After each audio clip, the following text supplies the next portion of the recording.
Good morning students, welcome you back. Start करते हैं आज का क्लास जिसमें कि हम करने वाले हैं 7 अक्टूबर का एडिटोरियल वोकैबुलरी। इसमें दो आर्टिकल हैं। First one is about grape of wrath, that mean जो हाथरस का केस हुआ है, गैंग रेप केस हुआ है, उसके बारे में है। एंड दूसरा अगर बात करेंगे नोबेल प्राइज है किसके लिए, किसको दिया जा रहा है, उसके ऊपर है, राइट। तो अगर बात करें फर्स्ट आर्टिकल का, that is grapes of wrath. Grape of wrath एक फ्रेज है, लाइक एक इडियम है, इडियम की तरह इसको यूज करा हुआ है। ग्रेप्स ऑफ रैथ का मतलब क्या होता है? N unjust situation, N unjust situation, एक ऐसा सिचुएशन जिसमें किसी के साथ क्या हो रहा है? अनफेयर हो रहा है, ठीक है। एन अनजस्ट सिचुएशन मतलब किसी के साथ हमें लग रहा है कि किसी का जस्टिस नहीं हो रहा, that is grapes of wrath. Idiom की तरह इसको यूज करा गया है। और Yogi Adityanath regime handling Hathras case, Hathras case के बारे में, जो गैंग रेप हुआ है उसके बारे में बात किया गया है यहाँ पे। The Yogi regime is trying to stigmatise legitimate outcry on the Hathras murder. जो हाथरस मर्डर हुआ है, तो योगी रिजाइम वाले क्या कर रहे हैं, मतलब वो सब क्या करने की कोशिश कर रहे हैं कि इसको स्टिग्मेटाइज करने की कोशिश कर रहे हैं, इसको किसी और तरीके से इसको हैंडल करने की, डील करने की कोशिश कर रहे हैं, रादर देन कि वो इसको गैंग रेप केस बताएं। गैंग रेप केस नहीं इसको बताया जा रहा, उससे थोड़ा डिफरेंट मोड पे लेके आ रहे हैं। तो अगर हम बात करें आउटक्राई, स्टिग्मेटाइज्ड, इस सब के वर्ड के मीनिंग हम आगे विकैप के अंदर करते हैं। तो एक बार आपको आइडिया हो गया कि आर्टिकल किसके बारे में है। नेक्स्ट चलते हैं second number article, vanquish viruses. Viruses को हराना।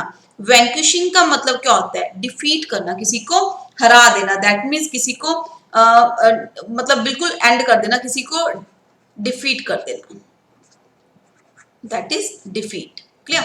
To defeat virus. और नोबेल प्राइज फॉर मेडिसिन। तो ये सारा आर्टिकल किसके ऊपर है? नोबेल प्राइज किसके लिए? मेडिसिन के लिए। The Nobel prize for medicine is an inspiration to researchers working on SARS COVID. कहते नोबेल प्राइज दिया जा रहा है फॉर मेडिसिन, इंस्पिरेशन के लिए। किसके लिए? रिसर्चर्स को नोबेल प्राइज दिया जा रहा है, किसके लिए? ताकि दूसरे भी उनसे इंस्पायर होके कोविड का वैक्सीन क्रिएट करने की कोशिश करें, राइट। ये जो सार्स और कोविड के रिलेटेड जो नोबेल प्राइज दिया जा रहा है, तो ये क्यों दिया जा रहा है? इसका मोटिव क्या है? इसका मोटिव क्या है? इंस्पायर करना, दूसरे रिसर्चर्स को, दूसरे साइंटिस्ट को इंस्पायर करने के लिए कि वो भी और हार्डवर्क करके क्रिएट करें। ओके, तो चलते हैं नेक्स्ट हमारे इडियम एंड फ्रेजेस की सेक्शन की ओर। First one, grapes of wrath. अभी मैंने आपको बताया इसका मतलब होता है अनजस्ट सिचुएशन, जिसमें किसी के साथ क्या होता है? अनफेयरली बिहेव करा जाता है, एक ऐसी सिचुएशन। Grapes of wrath. रात मतलब क्या होता है? रात मतलब होता है एंगर। अभी हम करेंगे आगे वो कैब में इस वर्ड का मीनिंग, ठीक है। Burning the midnight oil. Burning का मिडनाइट ऑयल एक फ्रेज है जिसका मतलब to work late into the night. हाँ जी, ये क्या लिखा पड़ा है यहाँ पे? वोकैबुलरी कहाँ से आ गया? हाँ जी, ठीक है, ये हटा रही हूँ मैं इसको। तो बर्निंग द मिडनाइट ऑयल का मतलब होता है to work late into the night, बहुत ज्यादा हार्ड वर्क करना लेट नाइट तक, राइट। नेक्स्ट चलते हैं हमारे वोकैबुलरी सेक्शन की ओर। वर्ड है रात। रात मतलब वेरी ग्रेट एंगर, बहुत ज्यादा गुस्सा होना। गुस्सा बोल सकते हो, अग्रेशन बोल सकते हैं। अग्रेशन इसके लिए इंपॉर्टेंट वर्ड है। ग्रेट एंगर, बहुत ज्यादा गुस्सा होना। Next, Elbit. एल्बिट एक कंजंक्शन है जिसका मतलब क्या होता है? ऑल्दो, चाहे। अगर कहते चाहे तुम जाओ, चाहे तुम मानो या ना मानो, इसके बावजूद भी, इवन दो, इसके बावजूद भी। और क्या बोल सकते हैं इसको? Notwithstanding, important conjunction है। Notwithstanding, wait let me write it here. Notwithstanding, despite, despite. Next one, not with standing, not with standing। Okay, important है ये, राइट। नेक्स्ट चलते हैं हमारे 5 number word की ओर, that is stigmatise. अभी हमने पढ़ा था आर्टिकल में स्टिग्मेटाइज, आउटक्राई लिखा हुआ था। तो स्टिग्मेटाइज का मतलब क्या होता है? अनफेयरली किसी को ट्रीट करना, to treat someone unfairly. Condemn करना, किसी को नीचा दिखाना, डिनाउंस करना, किसी की निंदा करना। ओके किसी को अनफेयरली ट्रीट करना, इंसल्ट करना भी बोल सकते हैं हम इसको, कंडेम करना भी बोल सकते हैं, राइट। तो स्टिग्मेटाइज क्या है, एक एक्शन है, एक्शन है तो कौन सा पार्ट ऑफ स्पीच है, ये वर्ब है। नेक्स्ट आउटक्राई, आउटक्राई एक पहले तो पार्ट ऑफ स्पीच का बात करें तो ये एक नाउन है, आउटक्राई नाउन है, इसका मतलब शाउट, एक्सक्लेमेशन, एक्सक्लेमेशन मतलब एकदम से किसी चीज पे हैरान होके एक शो करना, लाइक है ना, शाउट करना, चिल्लाना, या हम कह सकते हैं जोर से एक्सप्रेशन देना, एक एक्सप्रेशन देना भी बोल सकते हैं। ओके नेक्स्ट चलते हैं हम पिटेटिव, पिटेटिव, पिटेटिव एक एडजेक्टिव है, कौन सा पार्ट ऑफ स्पीच है, एडजेक्टिव का काम कर रहा है। और अगर मैं बात करूं इसका मतलब क्या होता है, एज्यूम्ड, किसी चीज को एज्यूम कर लेना अपने माइंड में, सपोज कर लेना, रिप्यूटेड भी बोल देते हैं इसको, रिप्यूटेड भी बोला जाता है। क्लियर, ये तीनों इसके सिनोनिम्स हैं। नेक्स्ट चलते हैं हमारे 8 नंबर वर्ड की, दैट इज हॉस्टाइल। हॉस्टाइल बहुत कॉमन वर्ड है, काफी बार हमने यूज करा हुआ है। अगर इसके पार्ट ऑफ स्पीच की बात करेंगे तो क्या है ये, एडजेक्टिव। हॉस्टाइल सेम एज जैसे हमने पीछे अभी करा है, अग्रेसिव, बेलिकोस, बेलिकोस आपको बताया, बेली एक रूट वर्ड है जिसका मतलब क्या होता है, फाइट, राइट, जिनको फाइट पसंद होते हैं, थोड़े अग्रेसिव पर्सन्स को बोला जाता है। एंटागनिस्टिक, एंटागनिस्टिक क्या होता है, जो दूसरों के लिए अच्छी फीलिंग्स नहीं रखते, दूसरों के लिए एनमिटी रखते हैं, दूसरों के साथ दुश्मनी रखती हैं। क्लियर, एंड फ्रेंडलीनेस का ऑपोजिट है हॉस्टाइल, हॉस्टाइल नेगेटिव वर्ड है ये। हाँ जी, नेक्स्ट चलते हैं हमारे 9 नंबर वर्ड के, दैट इज फोमेंट। फोमेंट का मतलब क्या होता है, किसी को प्रवोक करना, उकसाना, किसी को भड़काना, इंसाइट, इंस्टिगेट करना, किसी को भड़का देना किसी नेगेटिव थिंग के लिए। क्लियर, उकसाना किसी को, अगर कोई गुस्से में है उसको और ज्यादा उकसाना, और ज्यादा गुस्सा दिलाना। नेक्स्ट वर्ड है हमारा टेम्पलेट, जो कि ये क्या है, नाउन है। टेम्पलेट एक नाउन है, और अगर बात करूं इसका मतलब कहते हैं पैटर्न, हम लोग कहते हैं ये टेम्पलेट क्रिएट करा है मैंने, इस टेम्पलेट के अकॉर्डिंग आपको काम करना है, मुझे काम करना है, दैट मीन पैटर्न या फिर गाइड, एक सेटअप, एक स्केच, और क्या बोल सकते हैं इसको, चार्ट। हम लोग चार्ट बना लेते हैं, किसी भी चीज का चार्ट क्रिएट करते हैं, चार्ट ड्रॉ करते हैं, जिसके अकॉर्डिंगली हम अपना काम करते हैं, तो that is template, right. Next है हमारा 11 number word, that is anoint. Anoint, anoint का मतलब क्या होता है, put oil on body in religious ceremony. ये एक वर्ब है, एक्शन वर्ड है, ठीक है, एक रिलीजियस सेरेमनी जिसमें क्या बॉडी के ऊपर ऑयल पुट करा जाता है। रिचुअल एक्ट है, धार्मिक एक्ट है, जिस इस ऐसी सेरेमनी जिसमें ऑयल बॉडी के ऊपर पोर ऑन करा जाता है, पोर किया जाता है, तो इसके लिए बोला जाता है अनॉइंट। अनॉइंट कौन सा, एक्शन है, एक्शन वर्ड मतलब ये एक वर्ब है। नेक्स्ट कॉग्निजेंस, कॉग्निजेंस का अगर बात करूं मैं तो एएनसी के साथ खत्म होने वाले वर्ड्स को क्या कहा जाता है, नाउन। कौन सा पार्ट ऑफ स्पीच है ये, नाउन। नेक्स्ट, इसका मतलब क्या होता है, किसी चीज की नॉलेज होना, अवेयरनेस होना, किसी चीज की नॉलेज होना, किसी चीज के लिए किसी चीज को नोटिस करना। क्लियर, किसी चीज के बारे, किसी चीज को हमें नोटिस कर लेना, ऑब्जर्व कर लेना, ध्यान में रखना, राइट, तो दैट इज कॉग्निजेंस। हाँ जी, नेक्स्ट चलते हैं हमारे 30 नंबर वर्ड की ओर।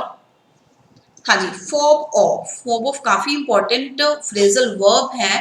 क्या है ये, फ्रेजल वर्ब जिसका मतलब होता है फॉब के साथ जब ऑफ प्रेपोजिशन लगा देते हैं, इसका मतलब क्या होता है, मिसलीड करना, किसी को मिस रिप्रेजेंट करना, मिस गाइड करना,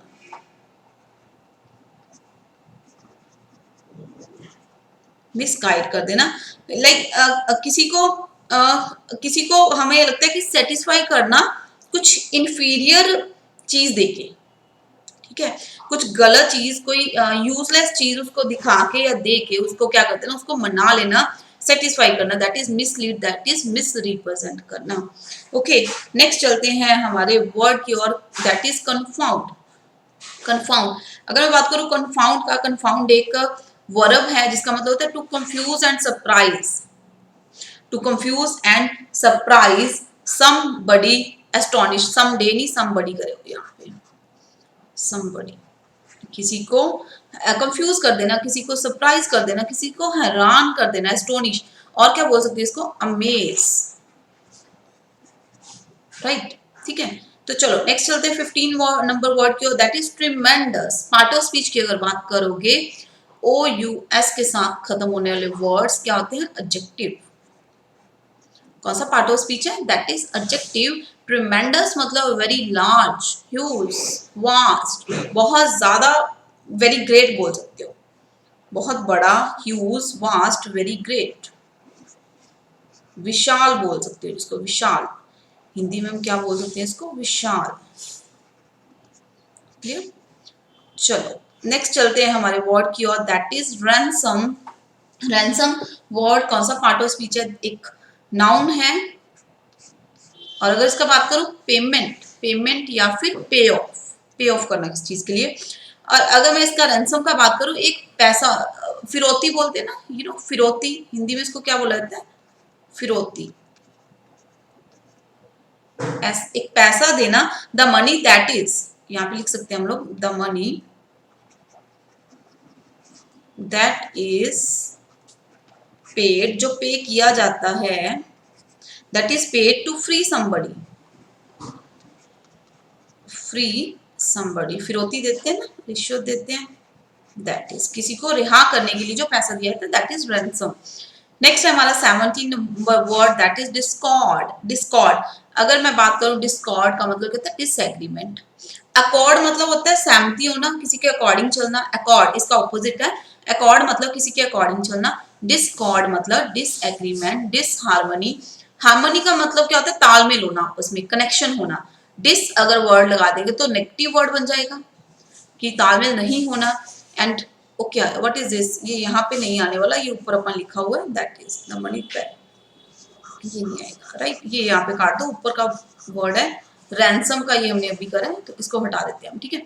तो मतलब क्या है? डिस्कॉर्ड मतलब डिसएग्रीमेंट, डिसहार्मनी, तालमेल ना होना, एग्रीमेंट ना होना, किसी के साथ सहमत ना होना, दैट इज डिसएग्रीमेंट। ओके, तो ये थे आज की क्लास के हमारे एडिटोरियल वोकैबुलरी के वर्ड्स। अगर इन वर्ड्स को याद करोगे तो अगर आप कोई भी स्टेट लेवल का एग्जाम, बैंकिंग का एग्जाम कोई भी कर रहे हो तो ये आपके लिए बहुत ज्यादा यूजफुल है, क्योंकि वोकैबुलरी के बिना अगर आप सोचो कि आपका एग्जाम क्रैक हो जाएगा तो ये नहीं हो सकता, नॉट पॉसिबल। तो ये वोकैबुलरी, ये सिनोनिम्स आपको याद करने पड़ेंगे। अगर आप क्लोज टेस्ट सॉल्व करना चाहते हो, अगर आप रीअरेंजमेंट सॉल्व करना चाहते हो, अगर आप कॉम्प्रिहेंशन करना चाहते हो, आरसी सॉल्व करना चाहते हो। आजकल एरर्स में भी जब हम देखते हैं वोकैबुलरी के मीनिंग नहीं पता, जब किसी वर्ड का मीनिंग नहीं पता तो हम एग्जाम पेपर को सॉल्व कैसे कर लेंगे? सो मैक्सिमम फोकस करो अपने वोकैबुलरी के वर्ड्स के ऊपर, जिससे आपका वोकैब का पार्ट बहुत ज्यादा स्ट्रॉन्ग हो जाएगा। ग्रामर तो हम सभी करते हैं, एक बार नहीं, दो बार नहीं, बचपन से ही करते आ रहे हैं, स्कूल टाइम से ग्रामर तो हम करते आ रहे हैं, ग्रामर पे हम होल्ड बना लेते हैं, बट बात रहती है वोकैबुलरी के ऊपर। और डिफरेंस कहाँ रहता है? जो स्टूडेंट वोकैबुलरी के ऊपर मैक्सिमम फोकस करते हैं, साथ साथ ग्रामर चलता है, उनका एग्जाम ही क्रैक होता है। अकेला ग्रामर करने से नहीं होएगा, तो वोकैबुलरी पैरेलल इक्वली इंपॉर्टेंट है। बट अगर मैं आज के टाइम पे एग्जाम के पैटर्न को की बात करूं तो वोकैबुलरी के सेक्शन के ऊपर ज्यादा फोकस आता है, राइट, रेदर देन ग्रामर के ऊपर। पार्ट ऑफ स्पीच को कम इंपॉर्टेंस देके वोकैबुलरी सेक्शन पे फोकस करना पड़ेगा, सो दैट कि आपको रीडिंग सेक्शन में हेल्प मिले। इस तरह से क्वेश्चन एग्जामिनर क्वेश्चन सेट करता है। ओके, चाहे आप स्टेट लेवल के लिए प्रिपेयर कर रहे हो, चाहे आप बैंकिंग के लिए प्रिपेयर कर रहे हो, किसी एग्जाम्स के लिए प्रिपेयर कर रहे हो, ठीक है गाइस। तो अभी के इस सेशन में इतना ही, मिलते हैं हमारे नेक्स्ट सेशन में। Thank you so much.